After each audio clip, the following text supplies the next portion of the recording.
este Sport. Mesdames et messieurs, bonjour, salut les amis, j'espère que vous allez bien. Bienvenue à la chaîne Ibra Show TV ST Sport en français pour parler de plusieurs choses. Donc on va parler surtout de la section marocaine de football avec peut-être et sûrement le départ de Vaïd, le licenciement de Vaïd à Lozic et le retour sûrement aussi de Hakim Ziyech. Donc je vais vous dire où est-ce que j'ai entendu ça, selon mes propres sources et aussi selon un chroniqueur très connu qui s'appelle Belma'allem tout simplement. Voilà, donc on va parler aussi de la Ligue des Nations, donc de quelques matchs qui sont très intéressants, surtout le match ce soir entre l'Allemagne et l'Angleterre. Et on va parler de quelques matchs de la qualification de la Coupe d'Afrique 2023. Donc tout d'abord, on va parler de la sélection marocaine et de ce qui se passe en coulisses pendant les entraînements dont en Mohamed VI, dans le Molakeb, le nouveau centre d'entraînement tout simplement Mohamed VI, où les Lions sont en train de s'entraîner maintenant, surtout pour le match de jeudi contre l'Afrique du Sud. Donc apparemment, l'ambiance n'est pas très bonne après le fiasco et la défaite contre les États-Unis 3-0. Donc Vaïd fait une grande tranche et fait la gueule.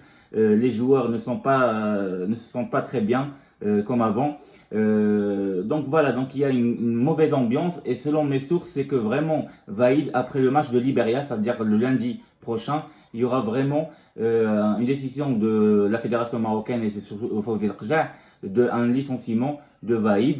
Et après, vu qu'il y a eu beaucoup de problèmes avec Hakim Ziyech qui a dit clairement que lui, il n'a aucun problème, bien sûr, c'est un Marocain, il est fier de l'être, etc. Mais c'est juste qu'il ne veut pas rejouer à l'ère de Vaïd. Il veut que Vaïd parte avant qu'il revienne. Et apparemment, c'est ce que j'ai entendu d'après mes sources, c'est que sûrement Ziyech il va revenir dès que Vaïd va partir. Et Vaïd il va partir d'après ce que le chroniqueur Belma'allem il a dit. Et aussi, Belma'allem ce qu'il a dit. Et aussi d'après d'autres sources que j'ai qui sont au sein de l'entraînement de Mohamed Sadis.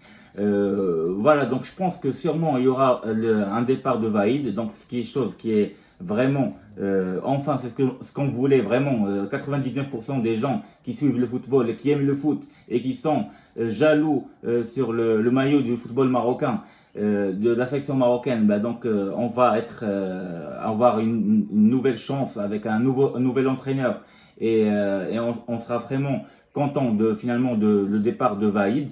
Et aussi surtout du retour de Ziyech parce que c'est pas une question qui est au-dessus des autres, c'est juste cette question qu'il a été blessé profondément. C'est quelqu'un qui a laissé même les Pays-Bas, etc. Alors que dans une époque où il se faisait lancer je sais pas, des tomates et par les supporters néerlandais, tout ça, parce que le fait qu'il a laissé tomber les Pays-Bas pour jouer pour le Maroc. Il a été décisif pendant les matchs du Maroc une vingtaine de fois avec 17 buts, etc. Mais on ne l'a pas rendu, on n'a même pas reconnu ce qu'il faisait avec l'équipe nationale. Au contraire, Vaïd, à chaque fois qu'il sortait aux médias, il n'arrêtait pas de l'allumer, etc. Donc du coup, c'est normal, par fierté et avec les blessures qu'il n'a pas voulu revenir à l'équipe nationale pendant l'époque de Vaïd. Mais croyez-moi, c'est que Vaïd, il va partir, c'est sûr et certain. Il va partir donc après le match de Liberia. D'après mes sources, j'espère que c'est des bonnes sources et que Ziyech va revenir, c'est sûr et certain, et qu'on va jouer la Coupe du Monde avec Ziyech et pas sans Ziyech. Voilà, donc le fiasco contre les États-Unis, on a tous vu que c'était catastrophique. J'ai revu le match il y a 2 jours en entier. J'ai vu vraiment que c'est la tactique qui n'était pas bonne parce que, comme j'avais dit, c'est que les défenseurs, quand on joue avec 3 défenseurs centraux, les 2 arrières à gauche à droite, ils montent trop et du coup ils laissent derrière eux des grands espaces. Surtout que Maé et Saïs, ils sont un peu longs. Naïf Akredi, il a fait un bon match. Bono, il a fait un bon match. C'est vrai que, comme j'ai dit, que sur le deuxième but, quand il fait cette boulette-là, il tue le match. Ça, c'est vrai et net, parce que à 2-0, c'est pas comme à 1-0. À 1-0, on peut revenir à 2-0, c'est presque mort. Mais il faut quand même dire que Bono, il nous a sauvé quand même. Il a sauvé minimum 4 arrêts décisifs. C'est-à-dire qu'on aurait pu prendre plus que 3 buts, on aurait pu prendre 5 ou 6 buts facilement s'il y avait un autre gardien. Donc voilà, donc les attaquants, ils étaient moyens. Tissi Dali était moyen, il a raté, il a eu quelques déchets techniques faciles. El Kaabi, il a joué d'une manière nonchalante, c'est-à-dire qu'il faisait quelques passes, mais il était un petit peu lent dans ses déplacements. En plus, on le voyait pas, il était inexistant sur. Bah, de toute façon, il n'a pas eu des centres il a eu une seule passe décisive pour qu'il aurait pu marquer, mais il a mal tiré. En tout cas, nos attaquants ils étaient inexistants. Au milieu de terrain, ils étaient pas très forts non plus. Onahi, il n'était pas très bon. Il avait quelques déchets techniques aussi. Il y avait Tcharlap qui l'a fait. Il a essayé de faire plus que ce qu'il normalement il aurait dû faire. Et finalement, il a perdu pas mal de balles. Et Sofiane Amrabat qui était le seul, pas mal dans ce match aussi au milieu de terrain, mais un peu long. Alors qu'il était technique franchement, mais il était un peu long. Après, voilà, qu'est-ce que j'ai à dire sur Massina. Massina, c'est pour moi, c'est un il n'a pas sa place dans l'équipe nationale ou au moins il doit être remplaçant parce que franchement, techniquement parlant, il est très limité. En 1 contre 1, il ne sait pas qu'est-ce qu'il doit faire. Est-ce qu'il doit dribbler? Est-ce qu'il doit faire quelque chose? Si on compare par exemple à Nuno Mendes de Paris Saint-Germain ou d'autres arrières gauche, franchement, même à Hadrebo à l'époque, on voit que le mec il est limité techniquement. Dans le match complet, il a fait à peine 2 centres, 2 jolis centres et à un moment donné, il se retrouve devant les buts, il tire de pied droit mais pas bien.